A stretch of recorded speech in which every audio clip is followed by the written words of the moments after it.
The induction of the White Stripes into the Rock and Roll Hall of Fame marked a monumental acknowledgement of a duo whose raw energy and minimalist ethos reshaped the landscape of modern rock. Comprising the enigmatic singer-guitarist Jack White and the understated yet pivotal drummer Meg White, the band ascended from the gritty garages of Detroit to global icon status, their influence echoing through the grunge revival of the 2000s and beyond. This ceremony, held at the Peacock Theater in Los Angeles, was more than a celebration of accolades. It was a poignant reckoning with legacy, creativity, and the intricate bonds that fuel artistic fire. Jack White's emotional speech, delivered solo on stage, wove a tapestry of nostalgia and gratitude, honoring Meg's absence while illuminating the profound connection that birthed some of rock's most enduring anthems. At its core, the White Stripes represented a deliberate stripping away, down to drums, guitar, and voice, to expose the primal pulse of music. Their sound, a blistering fusion of garage punk ferocity and blues-soaked melancholy, captured the zeitgeist of a generation craving authenticity amid digital gloss. Albums like White Blood Cells and Elephant didn't just chart, they ignited a movement, inspiring hordes of bedroom musicians to dust off thrift store instruments and chase that elusive spark. The Hall of Fame induction cemented this legacy, but it also reignited curiosity about the duo's personal mythology. Jack's speech, laced with parable-like reflections, referred to them as brother and sister, evoking the sibling facade they meticulously curated throughout their run. This wasn't mere whimsy, it was a strategic veil, a creative sleight of hand designed to redirect the spotlight from romance to rhythm. Unraveling this illusion takes us back to the late 1990s, when John Gillis, Jack's pre-fame moniker, stumbled into Meg's orbit at a sleepy Detroit café where she slung espresso. What began as casual flirtation blossomed into marriage in 1996, a union sealed just before they channeled their chemistry into the White Stripes the following year. In a gesture both romantic and rebellious, Jack adopted Meg's surname, rechristening himself as her musical counterpart. Their early days were a whirlwind of basement jams and local gigs, where Meg's instinctive, childlike drumming, often criticized as simplistic, became the heartbeat of their chaos. As acclaim swelled with tracks like Fell in Love with a Girl and The Hardest Button to Button, the sibling narrative emerged as a shield. It wasn't deception for deception's sake, it was alchemy transmuting private intimacy into public mystique, ensuring the music's purity remained untainted by gossip's glare.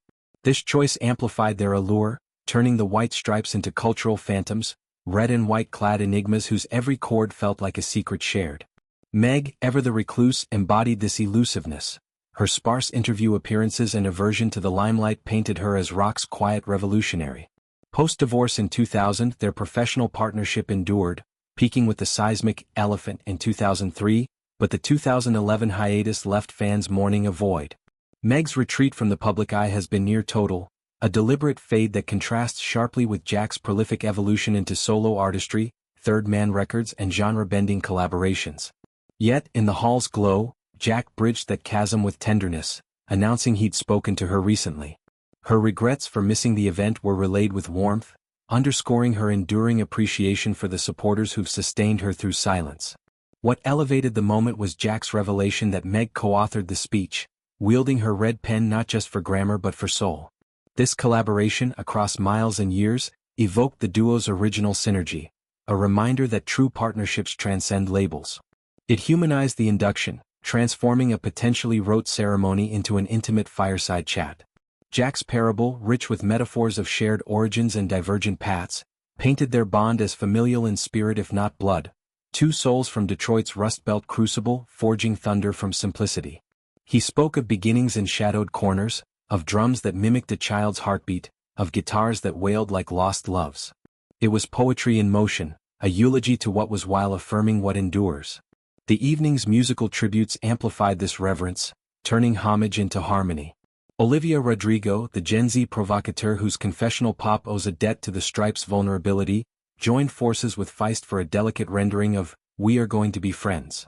From the 2002 opus White Blood Cells, this track, a lullaby disguised as rock, captures innocence's ache, its finger-picked melody and whispered vocals evoking schoolyard pacts and fleeting joys. Rodrigo's voice, raw with youthful ache, intertwined with Feist's ethereal timbre, creating a layered fragility that honored Meg's subtle propulsion. The performance wasn't mimicry, it was resurrection, breathing new life into a song that has soundtracked countless rites of passage. Then came 21 Pilots, the eclectic duo whose genre-defying flair mirrors the Stripes' boundary-pushing ethos. Their assault on Seven Nation Army, the 2003 juggernaut that became anthemic for underdogs worldwide, was a thunderclap.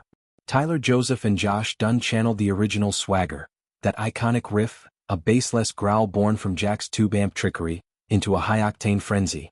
Drums pounded like marching legions, vocals snarled with defiance, transforming the Peacock Theater into a coliseum of shared rebellion. This wasn't nostalgia, it was proof of perpetuity, showing how a riff from Detroit's loins could rally stadiums from soccer pitches to protest lines. Reflecting on the White Stripes' arc invites contemplation of rock's mutable myths. Their sibling ruse wasn't artifice but artistry, a postmodern twist that questioned fame's invasiveness. Meg's drumming, once dismissed as amateurish, is now hailed as genius, minimalist mastery that gifted space for Jack's pyrotechnics. Tracks like Dead Leaves and The Dirty Ground thrive on her restraint, her fills like breaths in a tense soliloquy. The divorce, far from fracturing their muse, fueled Elephant's fury, birthing classics amid emotional rubble. Jack's post-Stripes odyssey, Blues Detours, Acoustic Reveries, Dead Weather Ferocity, owes its boldness to that foundational dyad. For Meg, the induction via proxy is vindication. Her absence isn't rejection but reclamation, a life beyond spotlights where gratitude simmers privately. Jack's speech, grammar polished by her hand, bridges their worlds, affirming that some bonds defy dissolution. As the hall's lights dimmed, the air hummed with Seven Nation Army's echo, a rallying cry for creators everywhere. March on, unburdened by expectation. This milestone isn't endpoint but exclamation.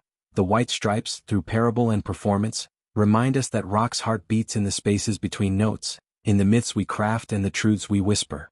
Jack and Meg, brother, sister, and legend, endure as architects of thunder, their legacy a red-striped banner waving eternal.